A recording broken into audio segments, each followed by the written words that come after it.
You know, baking and medicine are actually pretty similar if you really think about it.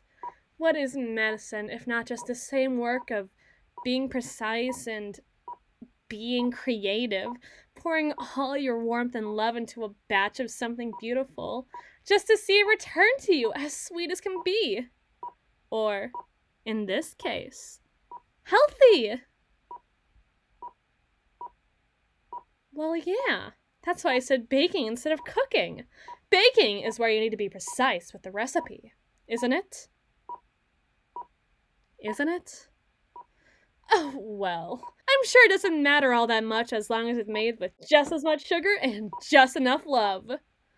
I bet these are gonna taste simply delicious in time. Though, it would probably go way faster if I had an electric whisk or something like that. No. Don't help me. You're far too weak to really be throwing yourself into something like this. The last thing I want to do is see you weaken, especially so close to the holidays. Then again, a day spent all snug as a bug on the couch, warm by the fire, before I give you all your needed injections.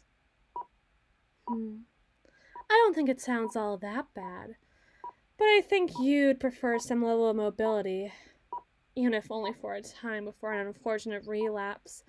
Well, with your condition being the way it is. All I'm saying is that you can never really be too careful. Now, can you please pass me the milk? So, if I'm really as worried about your health as I claim to be, and definitely am, why am I making you a bunch of sugary little treats for the two of us to share? What makes you think these treats are just for you? Fair enough. I think you've come to realize that in our time together, I'm something of an unconventional sort of medical professional. My peers would probably reprimand me for some of the services I perform, even if I'm aware that you and all my other good little patients only grow rosier by the day with the things that I do. The measures that I'm willing to take to keep my patients breathing and their hearts beating. But you have to ask at some point, why keep a patient breathing if they're not truly living? Why keep their heart beating if it's never going to accelerate in the name of excitement or joy or love? Why keep them living just for the sake of living if they never get a chance to live beyond this point, beyond cream walls and the distinct scent of disinfectant? I know that you might love the way I smell so strongly of bleach, and that just might be one of the things you love the most about me, but many others find it so distinctly unpleasant. And isn't that, like, weird if you really think about it? But my point is, why live if not for the little things? The little joys? For the teddy bears that rest on your nightstand and the gentle touch you received after a particularly sharp injection.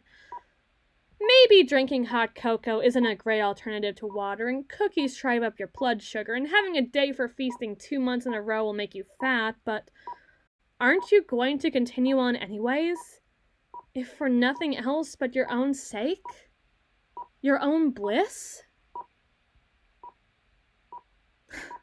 I don't know.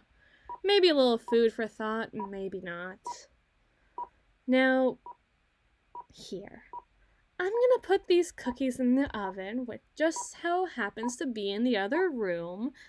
But if I happen to leave a spoonful of batter that just happened to not have any ingredients that could cause you to contract food poisoning or an allergy attack, I won't exactly get mad if it's clean before I get back, if you know what I mean.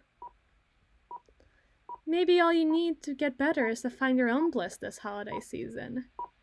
You ever think about that?